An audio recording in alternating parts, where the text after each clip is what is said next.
Are you ready for today's episode? I'm still working on getting silly. Okay. Well, welcome to Sextember. Yoo-hoo! Now I feel silly. Wow, you say the word. Crazy. Disclaimer, you might get triggered, so don't watch it if it's going to trigger you. I feel like we need an intro. We need an intro. That was just like diving right into this. You should not dive right in. You got to ease people into their insecurity because we want to make sure that you are ready to make sure you have insecure teenagers not ready for adulting, especially for adulting with adults of the other gender. We need to keep them far away, so stay tuned for all sorts of good tips on how to keep your kids insecure. Welcome to our Wonder Family podcast, sharing inspiring stories to encourage families to thrive through life's challenges. My parents believe the best way to build a bridge of connection, awareness, and understanding is through sharing raw and real stories. Now here's today's story with my mom and dad. Previously, we talked about raising insecure kids. It's one of my favorite episodes that we've done. So we decided we'd step it up a notch and talk about raising insecure teenagers, specifically raising insecure daughters who will grow up to be insecure women and insecure wives. Because we at least have authority to speak into raising insecure daughters. Because we have daughters. My only son is very furry and far from insecure, although he's sometimes He's anxious. pretty insecure, actually. We could talk about raising insecure dog children. Dog boys. But we're going to talk about humans, This specifically daughters. is human-centric. And I'm like a professional at being insecure, so this is definitely something I can speak to. We can't really talk about raising insecure sons because we don't have sons and we don't have insecure boys. So, No insecurity here. I'm 100% secure. Locked up. No access. Also, this is satire. Today we'll be poking fun at purity culture, which is something that I grew up in and you sort of I was around it. I got the purity ring, but I don't You had a purity ring? I had a purity ring. I didn't Have we know not talked about I didn't that? know boys had purity Yeah, rings. That was a girl well, thing. apparently I wasn't supposed to take one. I What? took it from some girl. Is it my ring? I'm confused. I thought girls have purity rings and they give it to their husband when they get married. Oh, is that what was supposed to happen? No, I think... You took it from some girl. What does that mean?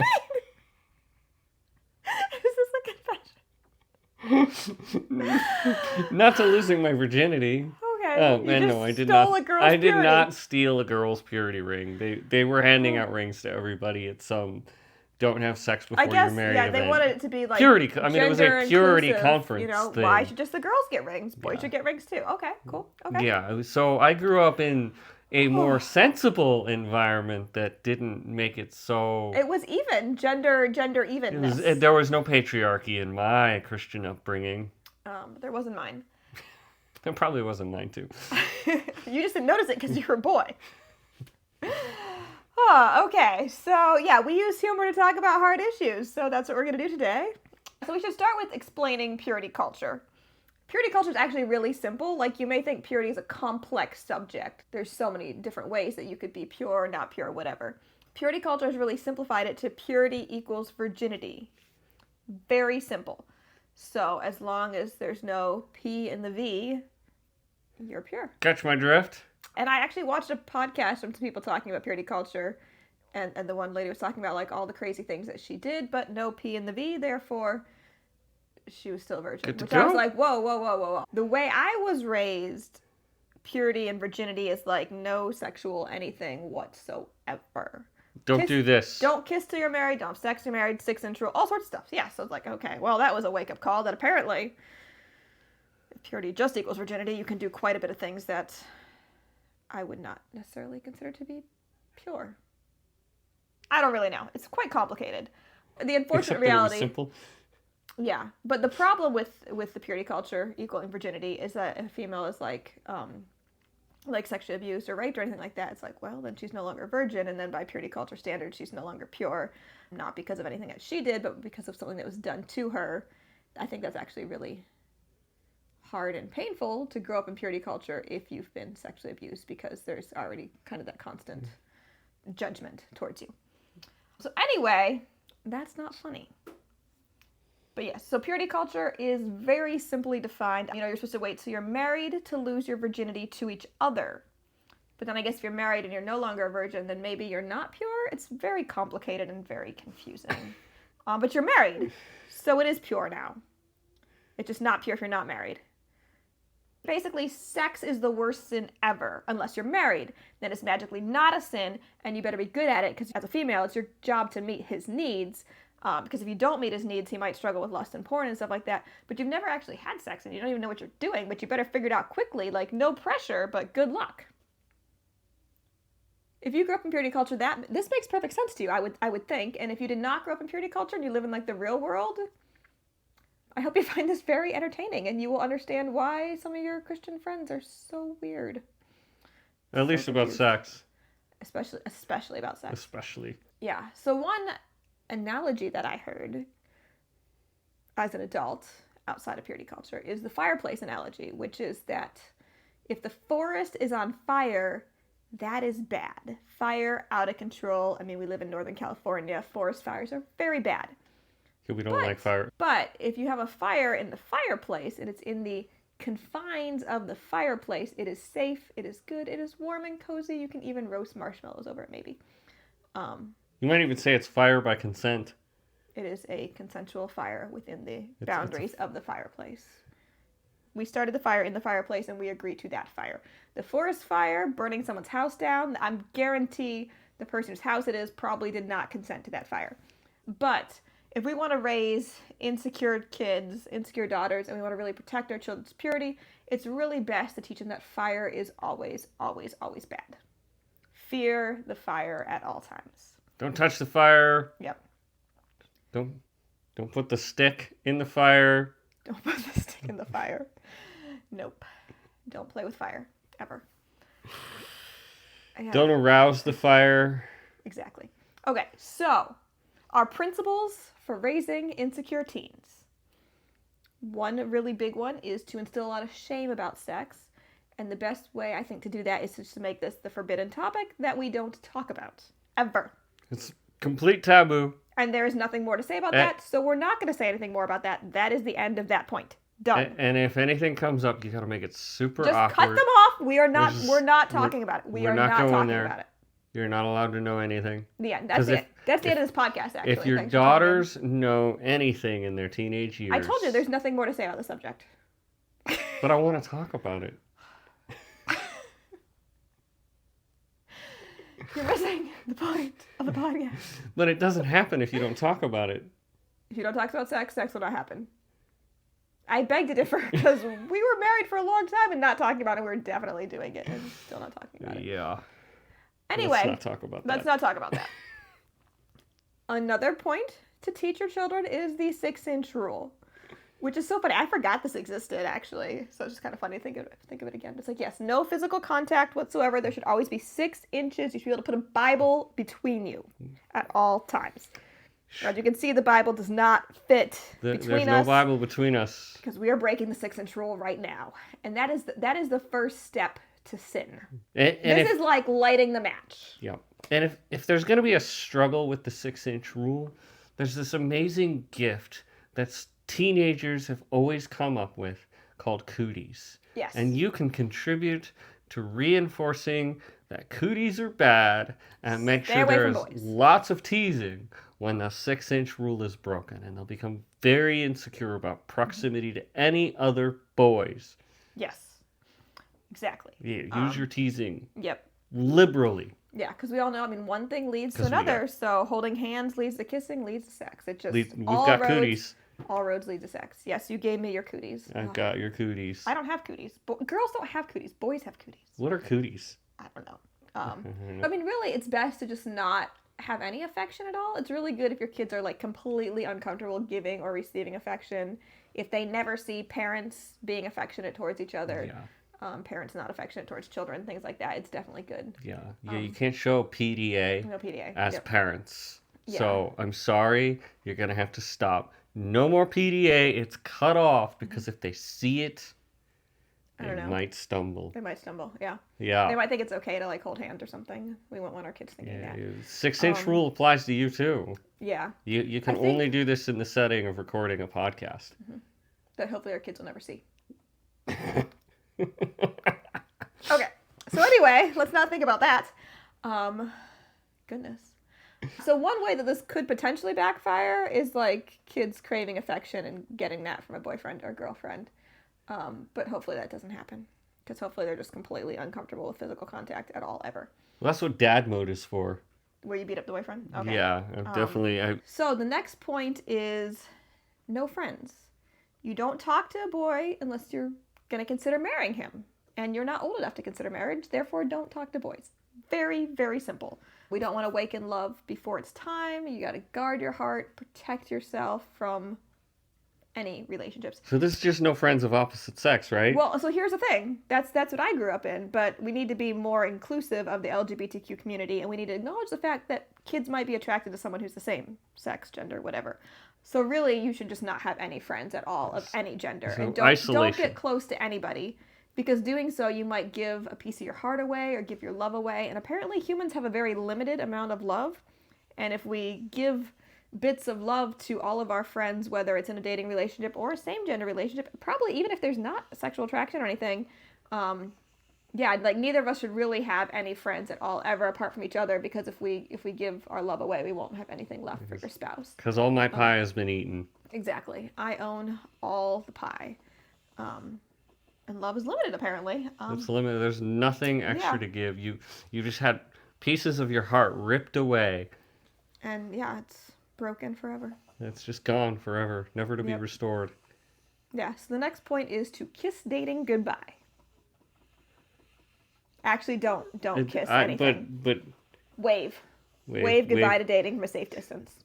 Yes. So Yes. basically, don't allow any dating relationships whatsoever. Because again, Yeah. dating is giving pieces of your heart away, and there's nothing left for your husband. Yeah. But when you are ready to consider marriage, you may court, because courting is more holy than dating, because dating is a secular thing, and courting is a word that apparently is more Christian. I mean, you do remove some of the stereotypes, because dating is probably assuming that you might be sleeping around, but courting just sounds holier than dating. And plus, it's more like a pre-engagement But kind this of thing. really, it allows you as parents to arrange To some regards, who like, your daughter is going to be with. Like, you have complete control over because I your in-law. think it is somewhat typical in our culture to ask the girl's parents if you can marry her, but courting takes it a step farther or a step earlier.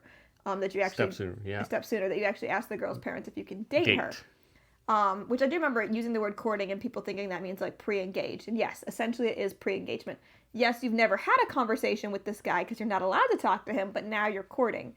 I think I told you about the article I read that talked about hookup culture versus purity culture, and how it's pretty much has it's the same thing. It puts a lot of pressure on a very young relationship, because hookup culture is like, hey, can we sleep together on our first date? And purity culture is like, hey, let's plan our wedding on our first date so we can plan sleeping together. We can talk about what we're going to do when we get married. It's all about the same But thing. we can't do it to get married. We can just plan. So in purity culture, on your first date, you're already planning your wedding and planning to have sex, but you're not having sex on that date. You're just planning. But I thought they weren't supposed to talk about But you the shouldn't talk said about it. That's a good subject. point. Don't talk about it either. But I mean, obviously, if you're getting married, that is where it's going, because again, in purity culture, you can't have sex unless you're But they married. can't talk about it until they're married. Right, exactly. But, Otherwise, they might do it. right, that's kind of the difference between married, not married in purity culture. That's the main difference is sex, no sex. If you're married, you're having sex. Yeah. So while dating can be fun and carefree and whatever, courting is very, very serious, and the goal of courting is marriage.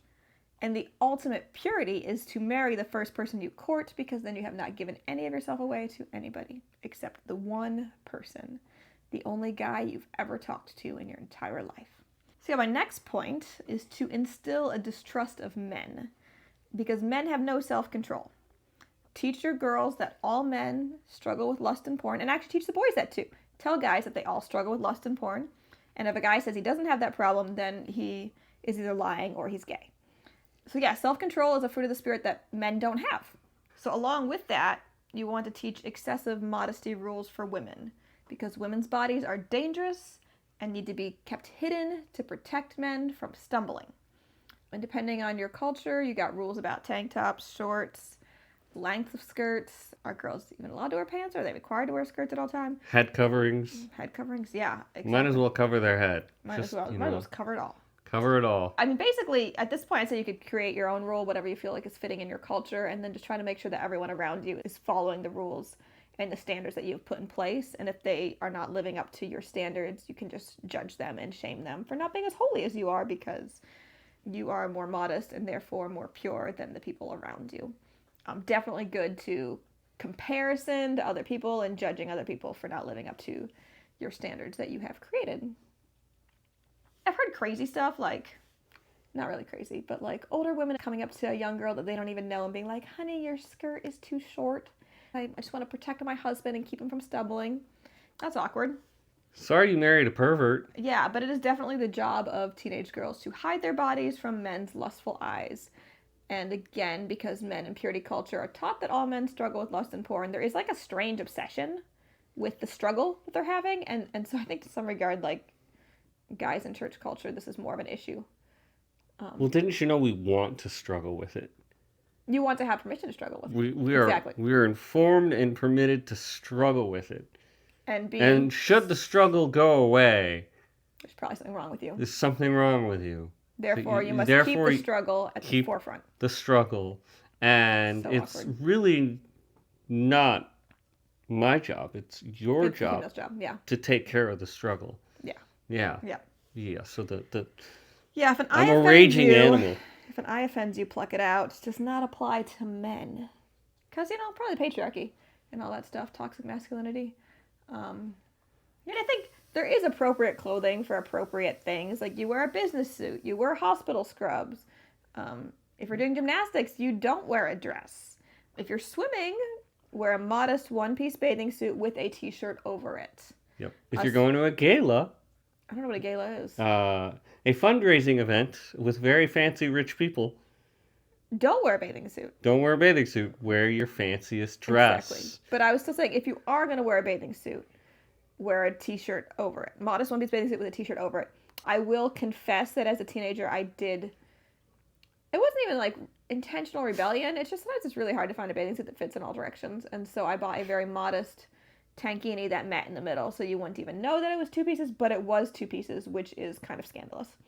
But it was more modest than most Such a one-piece bathing rebel. suit. And because I was wearing a t-shirt over it, no one knew that I was rebelling. So this is my confession to my youth leaders or whatever from my childhood. Get that patriarchy? She's confessed to the two-piece bathing suit. I was wearing a two-piece bathing suit under my t-shirt.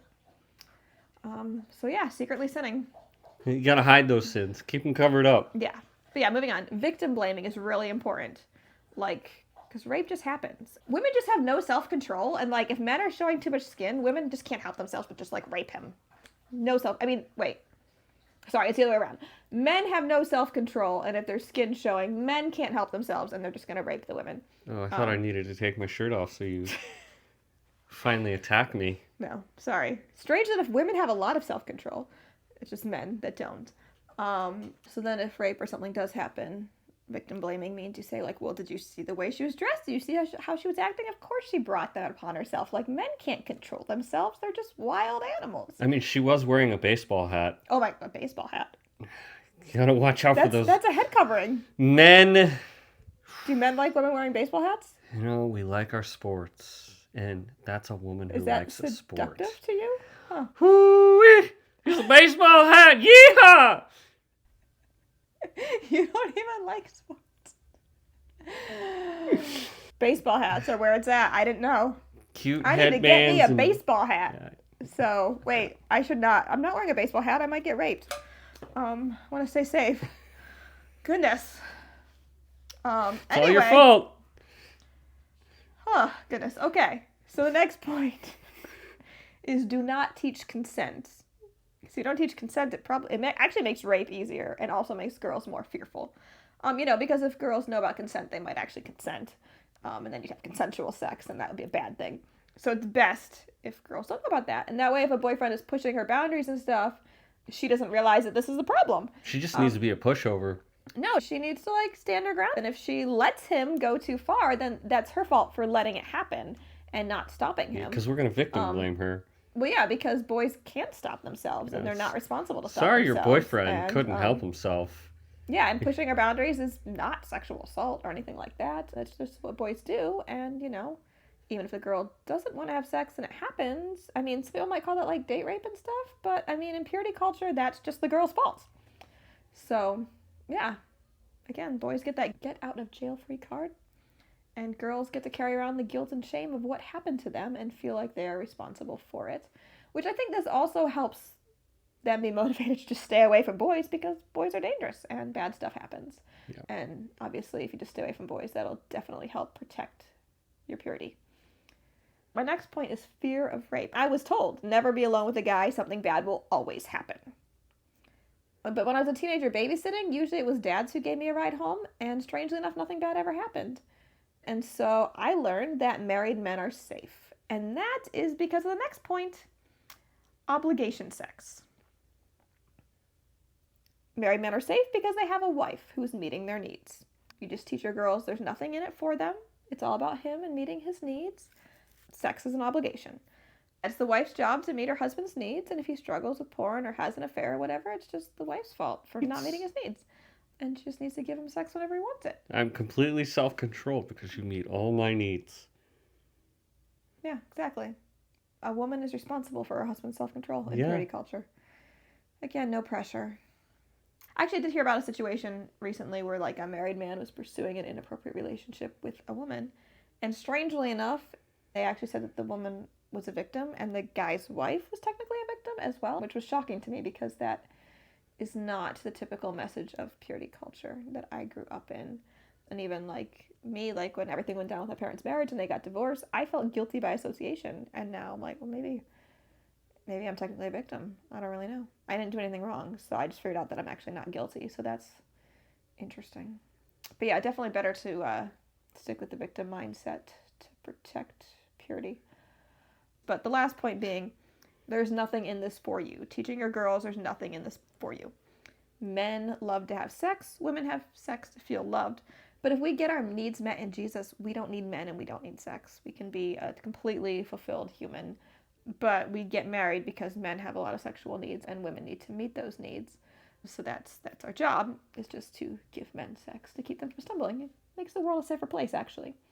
So that's our role in humanity. And procreation. And procreation. Don't create. I mean, you got to be fruitful and multiply. Yeah. So your job is to procreate. Yep. So strangely enough, I noticed that like in the real world, there are women who actually like to have sex, which I found very strange. I mean, obviously they don't have Jesus, so they don't have all their needs met in Jesus, so that could be what's going on. But it seems like there are women who actually think like sex is fun or something, but we definitely do not want our daughters to know that because they might decide to do it. Wait, but how do we have kids? How do we have kids? We're going to have to find out. How do we have kids? How did that happen? I don't know. I don't know. Because I thought you were like following all your rules. I was, but then I got married. Which is so confusing. I mean, when there's so much shame around sex, it's so confusing. So you get married and you get to do the shameful thing. You're supposed to. You have to do it. To be a good wife, you have to do the shameful thing. I mean, she's obligated. And then there's still shame. Be ashamed. Which, you want to find out more? Definitely don't talk about it. Even if you're married, you should not talk about it. So we're not going to talk about it? Heap the shame. In a coming episode? Thrives in darkness. We are not going to talk about it. We're not going to talk about it. Unless... I'm too insecure, so... Just way too insecure. I mean... Actually, so we already recorded the episode that comes after this where we share our stories. So if you want to hear it, you're going to need to leave some comments to tell us you want to hear it to help me feel more confident sharing it. Does it count if I leave all the comments? No. What if I get some fake accounts? No. I will know it's you because I literally know your writing style and your grammar. I'll be like, that's Dwayne, that's Dwayne, that's Dwayne. All right, help me out. So... Leave a comment. I want to talk about it. We already talked about it. Some more. We just want to It's share it with the world so you can laugh at how ridiculous we are. And how purity culture screwed us up. Or at least screwed me up. Do you want your purity ring back? I still have it. It's in my safe. Oh wait, you are still pure. Wait, what? But I had sex. A lot. Woohoo! Well, that's actually a really interesting thought. So I could wear my purity ring even though I'm married. Yes, you could. You did not have to stop wearing your purity ring. You're still a human being who's pure and holy. Yeah, what do you know? That is so weird. Purity culture is so weird.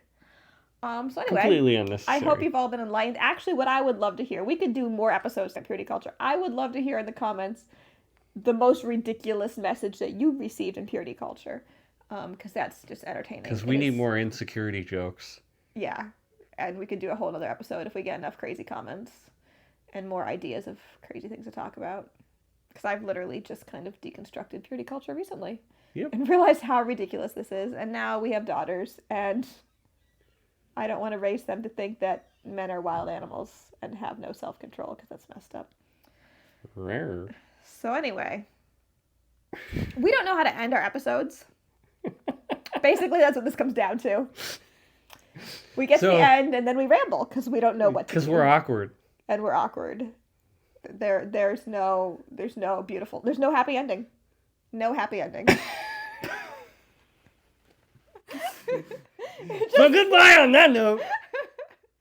Yeah, so thanks for listening. I hope you were entertained. Bye-bye. Bye.